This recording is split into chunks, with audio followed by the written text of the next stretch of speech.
ETF index mutual funds నేర్చుకుని stock మార్కెట్లో రాణించాలనుకుంటున్నారా? వెంటనే ఈ నెంబర్కి కాల్ చేయండి.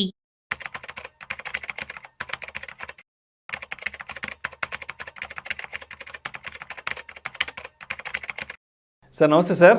నమస్తే విష్ణు.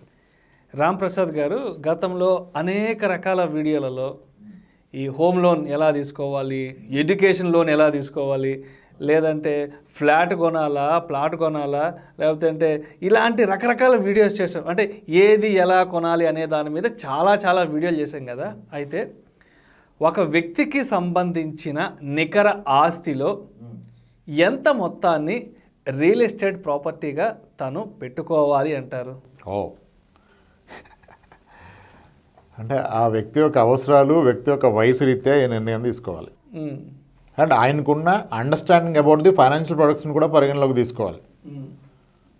ఓకే, సో డెఫినెట్గా రియల్ ఎస్టేట్ అనేది చాలా అసెట్స్ కన్నా బెటర్ అసెట్. సో గత 60 ఏళ్ళగా చూస్తే రియల్ ఎస్టేట్ అన్న యావరేజ్ 9 to 12% రిటర్న్ ఇచ్చింది. అది ప్లాట్ అయినా, ఫ్లాట్ అయినా, హౌస్ అయినా. గత వీడియోలో కూడా కొందరు అన్నారు ఫ్లాట్ అయితే డిప్రిషియేట్ అవుతుందని. ఆ ఫ్లాట్ కూడా ఎఫెక్టివ్గా చూస్తే 10-11% రిటర్న్ ఇచ్చేస్తుంది. అంటే ఇన్ఫ్లేషన్ని దాటేసాం, క్రాస్ అయిపోయాం, అద్భుతంగా క్రాస్ అయిపోయాం. అద్భుతంగా. ఎందుకంటే ఈ 1998-99లో first time apartments in Hyderabad కట్టినప్పుడు మేజర్ బిల్డర్స్ లైక్ జనప్రియ వాళ్ళు ఒక ఫ్లాట్ని 2 లక్షలకి అమ్మారు. 2 లక్షలు, 2.25, 2.75. ఈ రోజుకి ఆ ఫ్లాట్స్ ఉన్నాయి. ఈ రోజు ఏది 30 లక్షల లోపల అందుబాటులో లేదు. ఏది 23 ఏళ్ళ ఓల్డ్ ఫ్లాట్, 25 ఏళ్ళ ఓల్డ్ ఫ్లాట్. ఈ రోజుకి 35 లక్షలు, 40 లక్షలు పోతుంది. దానికి 18,000 రెంట్ వస్తుంది. సో డిప్రిషియేట్ అవుతుంది అపార్ట్మెంట్ అంటే కూడా కరెక్ట్ కాదు. నాకు తెలిసిన వాళ్ళు కూడా కూకట్పల్లిలో కేపీహెచ్పిలో 99లో అప్పట్లో 3.5 లక్ష పెట్టి ఒక అపార్ట్మెంట్లో ఫ్లాట్ కొన్నారు. ఆ రోజుల్లో అందరూ తిట్టిపోసారు. అసలు ఈ కూకట్పల్లిలో 3.5 లక్షలు పెట్టి అపార్ట్మెంట్ కొండవేంది, అవసరమా, అసలు ఏ ధైర్యంతో కొన్నారంటే అడిగి అప్పట్లో చాలామంది విమర్శించారు.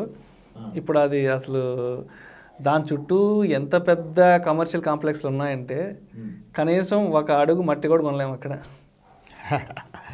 అదే నేను అనేది ఏంటంటే real estate as an asset is a great asset. But only thing ఎంత రియల్ ఎస్టేట్ ఉండాలి అంటే కొందరేమో పూర్తిగా మొత్తం వాళ్ళ నికర ఆస్తి ఇది అంటే అది మొత్తం రియల్ ఎస్టేట్లో ఉంది. అది తప్పు. అస్సలు రియల్ ఎస్టేట్ లేకపోవటము తప్పే. ఓకే, మేబీ నేను రిటైర్మెంట్ స్టేజ్కి వచ్చాను, నేను పెన్షనరు, నాకు రియల్ ఎస్టేట్ ఉంది, అదే నాకు ఆనందాన్ని ఇస్తుంటే అది కరెక్టే. కానీ నాకు పిల్లలు ఉన్నారు, పిల్లల భవిష్యత్తు అవసరాలు ఉన్నాయన్నప్పుడు రియల్ ఎస్టేట్లో ఉండాలంటే ఎంత ఉండాలి? ఓకే, చాలామంది ఫైనాన్షియల్ ప్లానింగ్కి వచ్చినప్పుడు మీ ఆస్తులు చెప్పండి, మీ అసెట్స్ అంటే మొత్తం ఒక 6 కోట్లు, 10 కోట్లు, 8 కోట్లు రాస్తే, 3 కోట్లు, 2 కోట్లు రాస్తే 2 కోట్లు రియల్ ఎస్టేటే. బికాజ్ వాళ్ళేం అమాయకులు కాదు, అది పెరుగుతుంది కదా అని తీసుకున్నారు. వాళ్ళ ఎక్స్పీరియన్స్ బాగుండు బట్టి కదా, దానికి ఫ్యూచర్ ఉంది కాబట్టి దాని వాల్యూ తెలుసు కాబట్టి కొని పెట్టుకున్నారు. అంతే, 2 కోట్లకి సరిపడా. ఒక ప్లాట్ కొన్న వ్యక్తి రెండో ప్లాట్ ఎందుకు కొంటాడు? మొదటి ప్లాట్తో హ్యాపీ ఉన్నాడు కాబట్టి రెండో ప్లాట్ కొన్నాడు. అంతే. సో అతని ఎక్స్పీరియన్స్లో చెప్పింది రియల్ ఎస్టేట్ ఈజ్ గుడ్. వాళ్ళ నాన్నగారు చెప్పింది, నాన్న 4 ఎకరాల పొలం ఇచ్చాడు మా నాన్న, నేను 10 ఎకరాలు చేశాను, నువ్వేం చేస్తావని అడిగాడు. ఇంకా అంతకంటే ఏ మంచి పని ఏముంటుంది? ఎందుకంటే ఇప్పుడు ఎకరం 30 లక్షలు ఉంది కదరా, 10 ఎకరాలు ఉన్న 3 కోట్లు ఉంది, నువ్వు దీన్ని చెడగొట్టకుండా ఉంటే చాలరా అని చెప్పాడు. సో ఈయన ఇంకో 2 ఎకరాలు కొనే ప్రయత్నం చేస్తున్నాడు, తప్పేమీ లేదు. కానీ ఇక్కడ ప్రశ్న ఏంటంటే ఆ ఉన్న రియల్ ఎస్టేటు నీ ఫ్యూచర్ అవసరాలకు ఉపయోగపడుతుందా లేదా అనేది, అండ్ నీ వయసు రీత్యా నువ్వు ఏ వయసులో ఉన్నావు, నీ పిల్లల వయసు ఏంటి, నీ ఫ్యూచర్ భవిష్యత్తులో వచ్చే ఆర్థికపరమైన అవసరాలు ఏంటి, ఆ అవసరాలకి ఈ ప్రాపర్టీ ఉపయోగపడుద్దా లేదా, అది చాలా పెద్ద ప్రశ్న, ఒకరినొకరు అడుక్కోసం ప్రశ్న. దీనికి నేను మళ్ళీ ఒక స్టోరీ చెప్పేస్తాను. ఓకే, నేను ఒక క్లయింట్కి ఫైనాన్షియల్ ప్లానింగ్ చేస్తున్నాను. ఓకే, వైఫ్ అండ్ హస్బెండ్ని కూర్చోబెట్టుకున్నాను, చెప్తున్నాను. He's from pharma, his wife is from IT. ఇతను ఫార్మాలో గత 22 ఏళ్ళుగా చేస్తున్నాడు. అంటే డీసెంట్ సాలరీ, ఫార్మాలో సాలరీస్ యావరేజ్గా ఉంటాయి, but is at a very good salary. వాళ్ళ వైఫ్కి ఈయనకన్నా డబుల్ సాలరీ ఉంది, ఆమె ఐటీలో ఉన్నారు. వీళ్ళ వయసు 44 ఏళ్ళు, 34 ఏళ్ళు, 2 పిల్లలు. ఓకే, సో ఫస్ట్ నేను అడిగేది, సార్ మీ ఏజ్ ఎంత, మీ పేరెంట్స్ ఏజ్ ఎంత, డిపెండెంట్స్ ఎవరెవరు ఉన్నారు, ఆధారపడి ఉన్నారా, పెన్షనర్సా, సిబ్లింగ్స్ సెటిల్ అయ్యారా లేదా అయిపోయినాక సార్ మీ ఆస్తులు చెప్పండి వివరాలు అన్నాను. ఆయన చాలా గర్వపడుతున్నారు ఆస్తులు చెప్పడానికి. ఎందుకంటే అతనికి హైదరాబాద్లో 14 ప్లాట్స్ ఉన్నాయి. హైదరాబాద్లో 14 ప్లాట్లు, 14 ప్లాట్స్ ఉన్నాయి. 14 ప్లాట్స్ ఖాళీ స్థలాలు మంచిగా పెరిగాయి. అన్ని కార్నర్స్, ఈస్ట్ వెస్ట్ తేడా లేదు ఆయన దగ్గర. ఓకే అని చెప్పారు. షాద్ నగర్, షామీర్పేట, శంషాబాదు, ఐఐటి కంది, గోగిళ్ళపూరు, వాటెవర్ అన్నీ చెప్పేశారు. అన్నిటి యొక్క వాల్యూస్ రాసాం పక్కన. అద్భుతంగా పెరిగి అన్నీ కలిపి ఇంచుమించుగా ఒక 7 కోట్ల వరకు వచ్చాయి అన్నీ కలిపితే. ఆయన కష్టాజీతం అది. పిల్లలు చాలా చిన్నవాళ్ళు. So feeling proud. ఎస్, 7 కోట్లు కూడబట్టడం చిన్న విషయం కాదు. ఒక ప్రైవేట్ ఉద్యోగి హైదరాబాద్ ఖాళీగా వచ్చి ఒక రియల్ ఎస్టేట్ వల్లనే అది పాసిబుల్ అయింది. ఇంకెక్కడ పెట్టినా అంత అయ్యేది కాదు. నా ప్రశ్న ఏంటంటే ఆయనకి, సార్ మీకున్న 14 ప్లాట్స్ చెప్పారు కదా, అసలు ఈ 14 ప్లాట్లు ఒకసారి చూసి రమ్మంటే మిమ్మల్ని మీకు ఎంత టైం పడుతుంది అని అడిగా. ఈ సెట్ 2 రోజులు పడుతుంది సార్ నా కార్లో. ఈజీగా 2-3 రోజులు పడుతుంది 14 కవర్ చేసి రావాలంటే. సార్ మనం ఒక చిన్న ఎక్సర్సైజ్ చేద్దాం అన్నా. చెప్పండి అన్నాడు. ఫస్ట్ మేడం ఇంటికి వెళ్ళిపోతారు క్యాబ్ తీసుకొని. ఓకే, మీరేం చేయాలంటే కార్ ఫుల్ ట్యాంక్ పెట్రోల్ కొట్టుకొని వెళ్ళి మీ 14 ప్లాట్లు ఒకసారి చూసి రండి. ఓకే, 2 days పడుతుంది. తర్వాత ఏం చేద్దామంటే ఈ 14లో ఒక 2 ప్లాట్స్ అమ్మి ఆ పూర్తి డబ్బులు చేతికి వచ్చాక ఇంటికి రండి. ఎన్ని రోజుల్లో వస్తారు చెప్పండి అన్న. సార్ అదెలా అవుతుందండి అంటారు ఆయన. ఎందుకు అవదు? ఎందుకు అవదండి? అవుతుంది సార్ ఖచ్చితంగా, కానీ ఒక 90 days పడుతుంది. నేనే ఎప్పుడు 60 రోజులు లేకుండా పూర్తి అమౌంట్ పే చేయను, మరి నాకెవరు ఇస్తారు? అంటే మనకి అమ్ముదామన్న ఆలోచన వచ్చిన కనీసం ఒక 4-5 నెలలు పడుతుంది చేయాలంటే వర్క్. అంటే మీకు 7 కోట్లు ఆస్తున్నందుకు అప్రిషియేట్ చేయాలి మిమ్మల్ని, కానీ దాంట్లో మీ అత్యవసరానికి ఉపయోగపడేది ఎంత ఉంది? ఇది కూడా పాయింట్, ఇది కూడా లాజిక్. చాలా అంటే చాలా లాజిక్. అత్యవసరానికి ఎంతసేపట్లో వచ్చి ఆదుకోగలదు. పెరిగిన మాట వాస్తవం. రియల్ ఎస్టేట్ ఉండటం మంచిది, కానీ ఎంత మేరకు ఉండాలి? ఇప్పుడు డాక్టర్ ఏం చెప్పాడు, డోలో 650 వేసుకోరా బాబు, 5 hours ఒక టాబ్లెట్ అన్నాడు, 1 or 2 టెంపరేచర్ ఉంటే. ఈయనేం చేశాడు, ఒకేసారి 5 టాబ్లెట్ వేసుకుని పడుకున్నాడు. రోజంతా పడుకోవచ్చు కదా, మళ్ళీ వేసుకోవడం డిస్టర్బెన్స్ అని. అది తప్పు కదా. రియల్ ఎస్టేట్ ఉండటం తప్పు కాదు, ఎంత మేరకు ఉండాలి. నా నెక్స్ట్ క్వశ్చన్ ఏంటంటే, సరే సార్ మీరు గొప్ప ఇన్వెస్టర్, బాగా చేశారు, నిజానికి CAGR క్యాలిక్యులేట్ చేస్తే కూడా 12%, 13% కూడా ఉన్నాయి ఆయన ప్లాట్స్. అద్భుతంగా కొన్నాడు ఆయన. సరే, మీకు 90 రోజుల్లో అమ్మటం అవదు. సరే ఒక్క నిమిషం ఆగండి మేడం, మీరు ఈ 13 ప్లాట్స్ 14 ప్లాట్స్లో ఎన్ని ప్లాట్స్ మీరు గుర్తించగలుగుతారని అడిగా. నాకు తెలియదు. నాకు మేము ఉంటుంది ఇల్లు తప్ప మాకు ఏ ప్లాట్స్ నాకు తెలియదు. ఆయన ఎక్కడెక్కడ ఏం కొన్నారో నాకు అన్నీ చూపించారు, అన్ని ఫోర్స్ఫుల్ చూపిస్తాడు ఆయన. ఆమె చూడకుండా ఆమె ఓకే అనుకుండా ఆయన పేమెంట్ చేయరు. ఓకే అంటే గుర్తుపట్టలేను సార్, నాకు అంతవరకు నా ఆఫీసు నాది IT కదా సార్, అది ఇది సరిపోద్ది అంది. సార్ మీరు ఏమనుకోకపోతే ఒక మాట చెప్తాను అంటే చెప్పండి. I said sir, in case మీరు రేపు లేకపోతే మేడం ఏ ప్లాటు గుర్తించలేదు, మరి అమ్మగలుగుతుందా? హెల్ప్లెస్ కదా ఆ రోజు. అమ్మను లేదు, మీరే అమ్మలేకపోతే 90 daysలో మేడం ఎక్కడి నుంచి అమ్ముతారు? మరి మీ పిల్లలు అమ్ముతారా? చిన్నపిల్లలు సార్ వాళ్ళు అమ్ముతారు. మరి మీ పిల్లలు అమ్మలేరు, మీ వైఫ్ అమ్మలేరు. మీరేం రోబో కాదు 20 ఏళ్ళు 30 అదే 100 ఏళ్ళు బ్రతకడానికి. రిస్క్ అనేది ఎప్పుడైనా ఎవరికైనా జరగవచ్చు. Life is uncertain. మీరేమో ఉన్నదంతా తీసుకొచ్చి దీంట్లో పెట్టారే, కనీసం సగం మేరకన్నా ఉంచితే బాగుండదు కదా. పోనీ ఇది అమ్మితే ఒక వారం 10 రోజుల్లో డబ్బులు వస్తాయంటే ఛాన్స్ లేదు. అండ్ ఇప్పుడు మాంద్యాలు మాట్లాడితే అసలు వదిలేయాలి ఇంక దాని గురించి. సార్ 7 కోట్ల ఆస్తిలో నేను రియల్ ఎస్టేట్ నుంచి మనం బయట రమ్మని చెప్పట్లా, ఎందుకంటే మీరు బయటకు వచ్చినప్పుడు అదంతా అమ్మితే మీకు వైట్ ట్రాన్సాక్షన్ రాకపోవచ్చు, ఫిజికల్ కరెన్సీ వస్తుంది, దాన్ని మళ్ళీ ఎక్కడే పెట్టలేరు. కాబట్టి మీకు అవకాశం ఉంటే మీరు దాంట్లో ఒక 3 కోట్ల మేరకు తీసి దాని ద్వారా 3 BHK ఫ్లాట్స్ కొనండి, 3 bedroom ఫ్లాట్స్ ఒక 3 కొనండి. సో దట్ 3 bedroom ఫ్లాట్కి ఈరోజు 25,000 రెండు వస్తుంది, ₹1,00,00,000 కాస్ట్ అవుతుంది. 3 కోట్లు కనుక మీరు తీసి ఫ్లాట్స్ రూపంలో పెడితే నెలకి 75,000 ఈజీగా 75,000 ఇన్కమ్ అంటే మీరు పెన్షనర్, జాబ్లో ఉన్నా లేకపోయినా మాంద్యం వచ్చినా బ్రతికేయచ్చు. కానీ మొత్తం అలా ఉంచవచ్చు. అదే మీరు ఫ్లాట్స్కే పెడితే మీ వైఫ్ మేనేజ్ చేయగలుగుతుంది, మీ కూతురు కూడా వెళ్ళిపోతుంది నడుస్తూ, అక్కడ ఉంది ఫ్లాట్ మాది.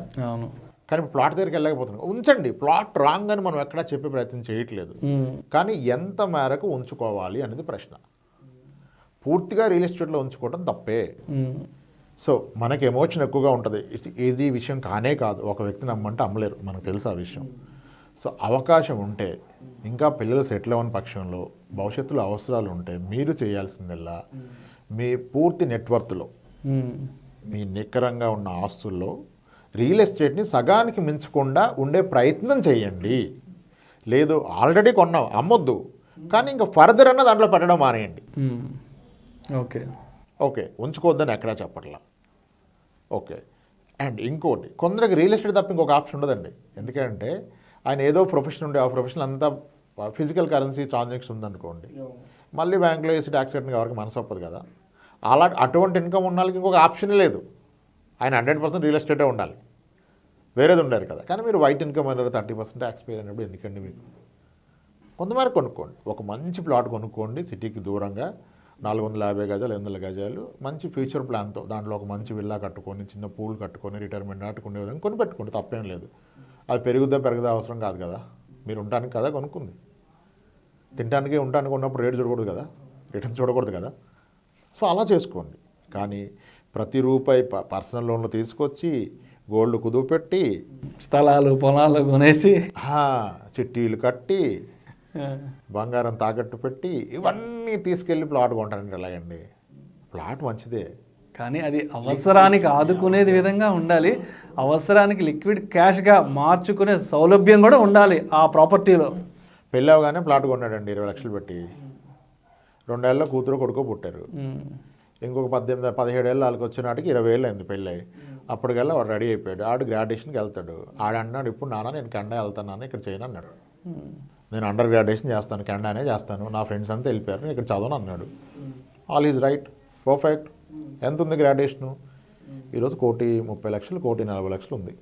4 years course in Canada state యూనివర్సిటీలో. మరి ఈయన ప్లాట్ కూడా 1,20,00,000 అయిపోయింది. 1,20,00,000 రెడీగా ఉంది, ప్లాట్ కూడా ఇన్స్టెంట్గా ఉంది, రెడీగా ఉంది. కానీ దమ్మితే నీకు 1,20,00,000 వైట్ ట్రాన్సాక్షన్ వస్తుందా? Question is very simple. అవును, నీకు బయరే మొత్తం వైట్గా అకౌంట్కి వేయడు కదా. అవును. మరి ఆయన 40 వేస్తాడు, మిగిలిన 70 నీకు క్యాష్ ఇస్తాడు. 70 కెండాయిలు ఎలా కడతావు? బ్యాగ్లో వేసుకుని వెళ్తావా, ఫ్లైట్లో వెళ్తావా? ఎవరు తీసుకుంటాడు నీ కరెన్సీ? సో అలా అంటే మీ అవసరాన్ని బట్టి. ఆ అవసరాలు లేదు అంటే మీరు ఉంచుకోవచ్చు. మీకు దేంట్లో ఆనందం ఉంటే ఉంచుకోండి, ఆనందాన్ని మించింది ఏమీ లేదు. కానీ ఫ్యూచర్ పిల్లల అవసరాలకు వస్తుంది, ఫట్టు మనం తీయాలి, లేదా నా పెన్షన్ గురించి అవసరం అంటే అసలు రియల్ ఎస్టేట్లో పెట్టుకోవచ్చు. Real estate is very good asset for the pension. ఎప్పుడు రెంటల్ రియల్ ఎస్టేట్ ఉంటుంది. అప్డేట్ అయ్యి పిల్లలు పెళ్లి కోవాలంటే ప్లాట్స్ పెట్టుకోండి. కానీ పూర్తిగా రియల్ ఎస్టేట్ మీద డిపెండ్ అవ్వదు, అంటే పూర్తి హోల్డింగ్స్. ఎందుకంటే రియల్ ఎస్టేట్ మార్కెట్కి ఎలా ఒడిదుడుకులు ఉన్నాయో రియల్ ఎస్టేట్ కూడా ఒడిదుడుకులు ఉంటాయి. Most of the time election ముందు కాస్త డౌన్ అవుతుంది. ఎందుకంటే డబ్బులు అవసరం కదా పెద్ద పెద్ద వాళ్ళకి, పరిపాలించే వాళ్ళకి. వాళ్ళు మెల్లగా ఇదంతా తీస్తారు, ఎందుకంటే ఆ డబ్బులు వాళ్ళు అక్కడే పార్క్ చేస్తారు, ఇంకెక్కడ పార్క్ చేయలేరు కదా. పొలిటీషియన్స్ ఎక్కడ పెట్టుకుంటారండి? డబ్బులు ఇంట్లో పెట్టుకుంటేనేమో తెలుసు కదా ఎప్పుడు ఎవరు వచ్చి రైడ్ చేస్తారో తెలియదు. అది తీసుకెళ్ళి ఒక 10 ఎకరాల పొలం కొంటే పేపర్లో 8 లక్షలు పడి ఉంటుంది, అక్కడ 2 కోట్లు ఖర్చు పెట్టవచ్చు. రేపు ఎలక్షన్ అప్పుడు తీస్తే మళ్ళీ వాడుకోవచ్చు. That's the strategy. కానీ మనకెందుకు 30% ట్యాక్స్ కట్టేవాడు, నీకెందుకు ఇదంతా? నువ్వు ఉంటానికి కొనుక్కో, ఒక వాట్ ఎవర్, ఒక విల్లా ఉండాలి, రిసార్ట్ లాగా ఏదో చిన్న అలా కొనుక్కో. కానీ మొత్తం దేశాన్ని అంతా కొనేద్దాం ప్రయత్నించకండి, సగం వరకు ఉంచుకోవచ్చు అంతే సార్. సో మొత్తంగా ఇంట్లో ఉన్న డబ్బు బంగారం అంతా తీసుకెళ్ళి ఈ స్థలాలు పొలాలు కొనకుండా మనకి ఎంత మేర అవసరం అవుతుంది అన్న ఒక అభిప్రాయానికి వచ్చి అంతవరకే కొనిపెట్టుకోవడం మంచిదంటారు. ఉత్తమం. సో చేతిలో డబ్బులు ఉన్నాయి కదా అని చెప్పి ఉన్నదంతా తీసుకెళ్ళి స్థలాలు పొలాలు కొనేసి రేపన్న రోజు ఏదైనా అత్యవసరం వచ్చిన రోజు అవి అమ్ముకోలేక, అవసరానికి డబ్బులు తెచ్చుకోలేక ఇబ్బంది పడే కంటే కొంతవరకు రియల్ ఎస్టేట్ ప్రాపర్టీగా ఉంచుకోవాలి. Yes, perfect. Right. Thank you sir, thank you so much Ramprasad గారు. సో ఈ ప్రాపర్టీ ఏదైతే ఉందో ఈ స్థిరాస్తుల్ని ఎంత మేర స్థిరాస్తిగా ఉంచుకోవాలి, ఎంత మేర మనకి భవిష్యత్తులో అవసరాలకు దాన్ని క్యాష్గా కన్వర్ట్ చేసుకోవాలి అనే అంశం గురించి చాలా చక్కగా, చాలా క్రిస్టల్ క్లియర్గా ఎక్స్ప్లెయిన్ చేశారు. Thank you so much. Thanks అండి.